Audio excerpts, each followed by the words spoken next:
Hello everyone. तो आज है हमारे कंसिस्टेंसी चैलेंज का डे 1। So let's start. और आज की मेरी टू डू लिस्ट कुछ ऐसे दिखती है।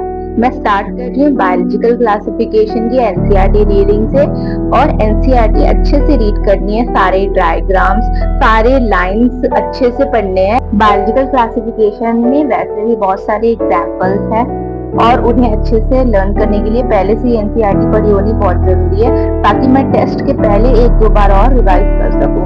इस बार के पेपर से और मेरी कोचिंग के पिछले टेस्ट से मुझे ये समझ में आया कि मुझे एनसीईआरटी की डीप अंडरस्टैंडिंग की जरूरत है। एनसीईआरटी के इम्पोर्टेंट पॉइंट्स और वो पॉइंट्स जो हमेशा भूल जाती हूँ, उनको रिवाइज करने के लिए और कम टाइम में रिवाइज करने के लिए मैं फैक्ट शीट बनाने वाली हूँ, जो मैं आपको अगले वीडियो में बताऊंगी कि मैं उसे कैसे बना रही हूँ।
और यहाँ पर मेरा चैप्टर कंप्लीट हो गया अच्छे से। अब मैं इसको डायरेक्ट टेस्ट के पहले रिवाइज करूंगी। और फिर मैंने स्टार्ट कर दिया प्रोजेक्टाइल को नोट से रिवाइज करना। इसके बाद मैं इसके क्वेश्चंस करूंगी।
रिवीजन के बाद मैंने प्रोजेक्टाइल के क्वेश्चंस लगाने स्टार्ट कर दिए और रिवाइज करने का फायदा तो होता है, मेरे क्वेश्चंस बहुत अच्छे से लग गए थे।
और ये मेरे क्वेश्चंस हो गए और बिना रुके मैंने स्टार्ट कर दिए अपने पीरियोडिक क्लासिफिकेशन के क्वेश्चंस करने।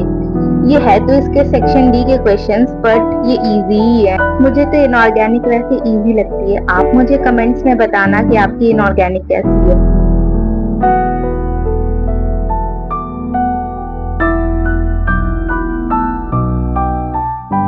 और यहाँ पर ये वाले क्वेश्चंस भी हो गए। अब मुझे breathing and exchange up to volumes के जो एनसीईआरटी है वो पढ़नी है। यहाँ तक सर ने क्लास में पढ़ा दिया है।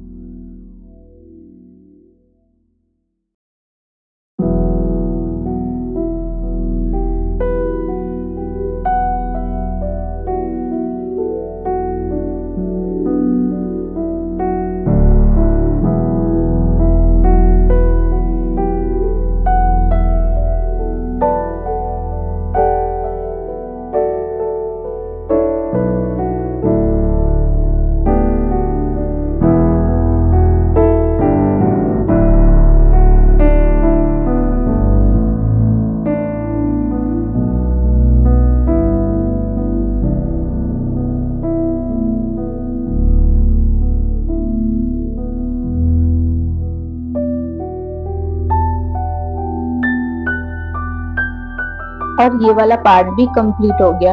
अब मुझे क्लास की रिवीजन करनी है।